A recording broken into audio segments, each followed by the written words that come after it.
ये कोई ब्रेकफास्ट करने का वक्त है? मेरी मीटिंग है ऑफिस में। मेरा बैग उठाओ और चलो। डाइनिंग टेबल पर बैठी रिया ने ब्रेकफास्ट करना शुरू किया ही था कि आकाश ने उसे टोकते हुए कहा। रिया ने मन ही मन सोचते हुए कहा, मुझे तो लगा था कि कल रात के एक्सीडेंट की वजह से एंग्री बर्ड मुझे अपने साथ नहीं लेकर जाएगा। शायद इसने मुझे माफ कर दिया है। आज से मैं इसे एंग्री बर्ड ही कहूँ। जब देखो गुस्सा नाक पर रहता है इसकी। और एक बात मिस्टर एंग्री बर्ड, तुम्हारी वजह से मैं अपनी भूख से कॉम्प्रोमाइज नहीं करूंगी। रिया ने पनीर पराठे का रोल बनाया और रोल हाथ में छिपाकर डाइनिंग हॉल से बाहर आ गई। रिया ने बाहर खड़े मूलचंद के हाथ से आकाश का बैग लिया और फिर आकाश की व्हीलचेयर के पीछे पीछे पराठा रोल खाते हुए चलने लगी। खाना चबाने की आवाज सुनकर आकाश ने जैसे ही पीछे मुड़कर देखा, रिया ने अपना रोल छिपा दिया। रिया की इस हरकत को देखकर मूलचंद मुस्कुरा दिया। मर्सिडीज कार की पिछली सीट पर बैठे आकाश ने डीके से कहा, डीके, आज मुझे अपनी कंपनी के सारे अकाउंट्स चेक करने हैं। मुझे जानना है कि इस साल हमारी कंपनी ने कितनी सेल की है। आकाश अपनी बात पूरी कर भी नहीं पाया था कि आगे की सीट पर बैठी रिया खांसने लगी। चलते चलते पराठा रोल खाने की वजह से खाना रिया के गले से ठीक से नीचे नहीं गया था। रिया को पानी पीने की जरूरत थी, लेकिन आकाश की जल्दबाजी की वजह से रिया पानी लाना भूल गई। रिया ने अपनी खांसी दबा ली। वहीं आकाश ने एक पल के लिए रिया की तरफ गुस्से से देखा और फिर डीके से अपनी बात जारी रखते हुए कहा, मुझे जानना है हमारी कंपनी में कहां कहां से इन्वेस्टमेंट आया है। मेरे ऑफिस पहुंचने से पहले मुझे सारी फाइल। इससे पहले कि आकाश अपनी बात पूरी करता कि रिया को फिर से जोर की खांसी आई। इस बार आकाश ने गुस्से के साथ ड्राइवर से कहा, कार रोको। ड्राइवर ने डरते हुए कार को सड़क की बाईं तरफ रोक दिया और फिर आकाश ने गुस्से में कहा, मिस रिया, मुझे काम में दखल देने वाले लोग बिल्कुल भी पसंद नहीं है। कार से नीचे उतरो। रिया खांसी आने की वजह से कुछ बोल ही नहीं पाई, इसलिए उसने कार से नीचे उतरना ही ठीक समझा। रिया के कार से नीचे उतरते ही मर्सिडीज तेज रफ्तार के साथ आगे निकल गई। आकाश के बर्ताव से रिया को बहुत गुस्सा आया। रिया ने गुस्से में मन ही मन कहा, एक तो इस एंग्री बर्ड ने सुबह सुबह मेरे मुंह का निवाला छीन लिया और दूसरा मुझे कार से उतार कर पैदल कर दिया। रिया को इस वक्त पानी की जरूरत थी। रिया ने सामने देखा, ग्लैम कॉस्मेटिक का ऑफिस ज्यादा दूर नहीं था। रिया तेजी से ऑफिस की तरफ बढ़ी। वहीं रिया से कुछ ही दूरी पर खड़े रिया के पुराने कलीग ने रिया को आकाश की कार से नीचे उतरते हुए देख लिया था। उसने अपने पास खड़े किसी दूसरे कलीग से कहा, यार, ये रिया कपूर आकाश ओबरॉय की कार में क्या कर रही थी? दूसरे कलीग ने पहले कलीग से कहा, देख भाई, लड़की की खूबसूरती एक रॉकेट शिप की तरह होती है, जिसमें बैठकर वो कहीं भी लैंड कर सकती है। रिया को ही देख लो। रिया अपनी खूबसूरती के रॉकेट शिप में सवार होकर 4th फ्लोर से 10th फ्लोर में आकाश ओबरॉय के केबिन तक पहुंच गई और अब शायद रिया का रॉकेट शिप आकाश के घर पर भी लैंड हो चुका है। रिया के बारे में गॉसिप करके दोनों कलीग खिलखिलाकर हंस पड़े। वही डीके अकाउंट्स की फाइल लेने के लिए 4th फ्लोर में गया। उसने ऑफिस के 2 एम्प्लॉयज को आपस में बातें करते हुए सुना। एक एम्प्लॉय ने दूसरे एम्प्लॉय से कहा, तू रिया कपूर को जानता है क्या? सुनने में आया है कि उसका आकाश ओबरॉय के साथ चक्कर चल रहा है। ये सुनकर दूसरे एम्प्लॉय ने चौंकते हुए कहा, क्या बात कर रहा है? इतने बड़े सीईओ का अपने ही असिस्टेंट के साथ चक्कर? डीके को दोनों की बात सुनकर बहुत गुस्सा आया। डीके ने मुड़कर दोनों एम्प्लॉयज को टोकते हुए गुस्से में कहा, तुम्हें शर्म नहीं आती? अपनी ही कंपनी की सीईओ के बारे में झूठी बातें फैलाते हुए। तभी पहले एम्प्लॉय ने कहा, सॉरी सर, आप किस किस का मुंह बंद करवाओगे? यहाँ पूरे 4th फ्लोर में रिया और आकाश ओबरॉय के अफेयर की चर्चा है। डीके चौंक गया। उसने गुस्से से दोनों एम्प्लॉयज से कहा, शट अप, ये फालतू की बातें फैलाना बंद करो और वो करो जो करने के लिए आकाश ओबरॉय तुम्हें मंथली सैलरी देते हैं। इतना कहकर डीके वहां से गुस्से से चला गया। डीके अकाउंट्स की सारी फाइलें लेकर आकाश के केबिन में पहुंचा और आकाश को फाइल देते हुए कहा, सर, इस फाइल में हमारे सेल्स और इन्वेस्टर की डिटेल्स है। आकाश फाइल देखने लगा। तभी डीके ने संकोच के साथ आकाश से कहा, सर, आपको एक और बात बतानी है। ऑफिस में लोगों के बीच आपके और रिया के बारे में बातें होने लगी है। आज नहीं तो कल ये बात सबको पता लगनी ही है। ये सुनते ही आकाश आग बबूला हो गया।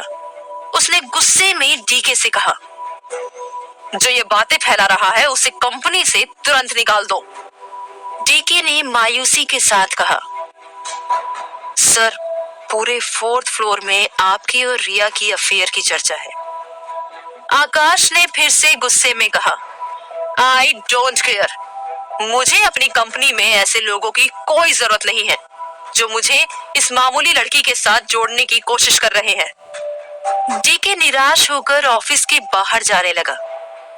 तभी आकाश ने डीके को रोककर ठंडे लहजे में कहा, डीके, 1 मिनट रुको। डीके ने वापस मुड़कर देखा। आकाश कुछ सोच रहा था और फिर आकाश ने डीके से कहा, डीके, रिया और मेरे बारे में जो बातें चल रही हैं उन्हें चलने दो। बल्कि मैं तो ये कहूंगा कि इन बातों को बुलेट ट्रेन की रफ्तार से दौड़ाओ और यूं दौड़ाओ कि बातें जल्द ही यश ओबरॉय के कानों तक पहुंच जाए। ये सुनकर डीके चौंक गया। उसे समझ ही नहीं आया कि आकाश ऐसा क्यों कह रहा है। डीके ने मायूसी के साथ आकाश से कहा, लेकिन सर, इन सब बातों की वजह से आपको ही नुकसान होगा और रिया को भी इस बात से बहुत तकलीफ होगी। आकाश ने गुस्से में डीके से कहा, डीके, मुझे रिया की फिक्र नहीं है, मुझे अपनी और अपने बिजनेस की फिक्र है और उसके लिए मुझे जो भी करना पड़े मैं करूंगा। तुम मुझे सिर्फ इतना बताओ कि क्या यश ओबरॉय को मेरी और रिया की शादी के बारे में पता है?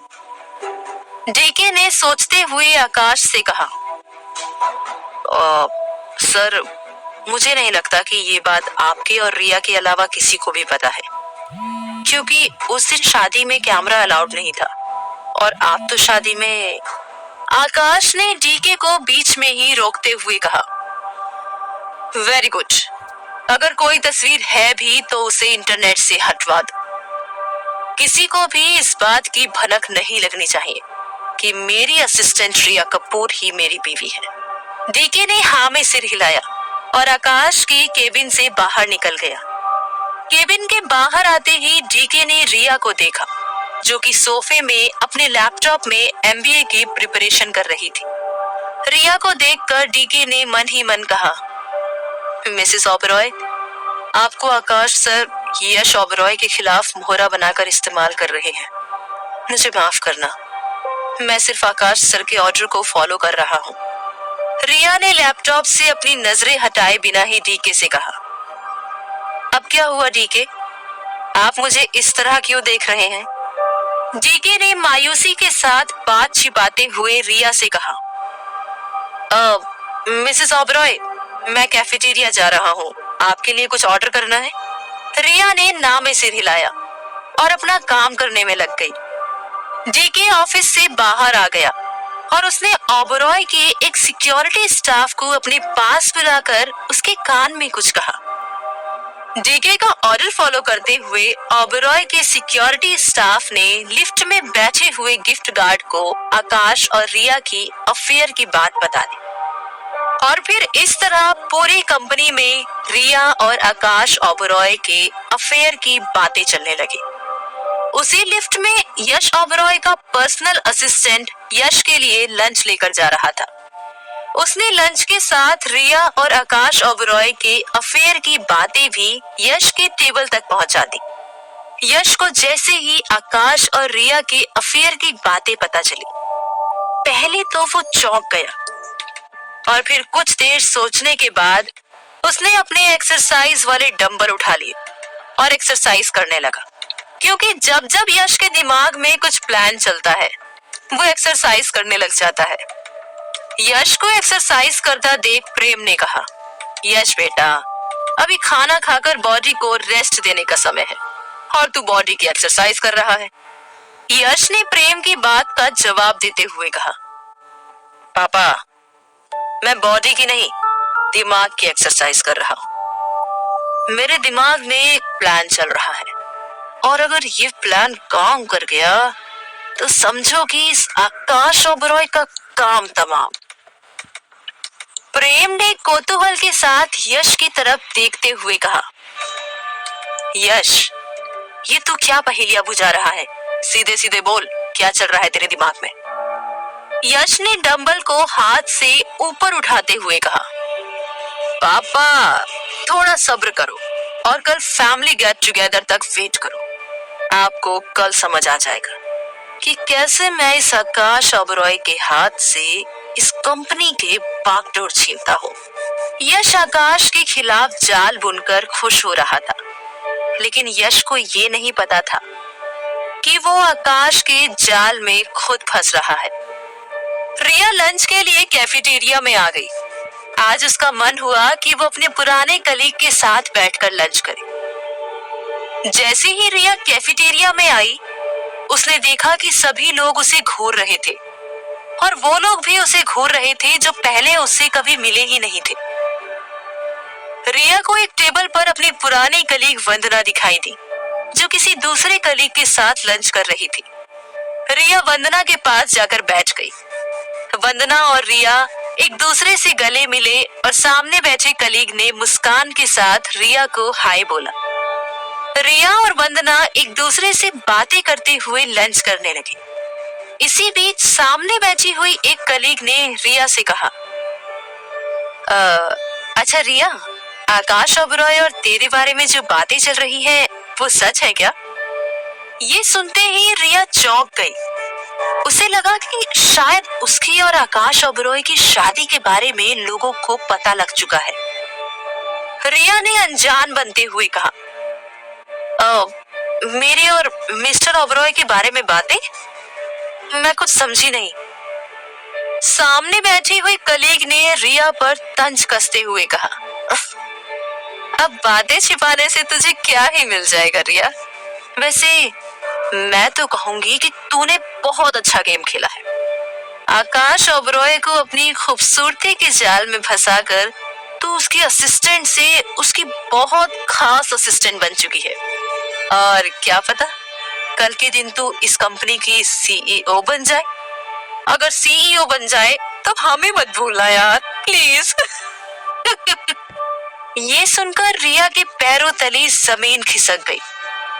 अब रिया को समझ में आया कि सभी लोग उसे क्यों घूर रहे थे, लेकिन उसे ये समझ नहीं आया कि आकाश और उसके बीच अफेयर की खबर ऑफिस में किसने फैला दी। रिया ने सामने बैठी हुई लड़की से गुस्से में कहा, कौन फैला रहा है ये अफवाह? तुम्हें शर्म नहीं आती किसी के बारे में बिना जाने कुछ भी राय बनाने में? सामने बैठी लड़की ने रिया से कहा, रिया, शर्म तुझे आनी चाहिए। ऑफिस के सीईओ के साथ अफेयर करने से पहले लोग जब देखेंगे तो बातें तो करेंगे ही। रिया ने गुस्से में कहा, तुम जैसे नेगेटिव लोगों से दूर रहना ही अच्छा है। रिया अपनी लंच की प्लेट वहीं पर छोड़कर कैफेटेरिया से चली गई। 10th फ्लोर में जाते जाते रिया ने मन ही मन में कहा, मुझे आकाश के साथ अपने रिश्ते की सच्चाई सबको बतानी ही होगी। मुझे इस बारे में आकाश ओबरॉय से बात करनी ही होगी। क्या रिया ऑफिस में सबको आकाश के साथ अपने रिश्ते की सच्चाई बता देगी? क्या आकाश रिया को ऐसा करने की इजाजत देगा? यश के दिमाग में आकाश के खिलाफ कौन सा षड्यंत्र चल रहा था? जानने के लिए सुनते रहिए बंदनी।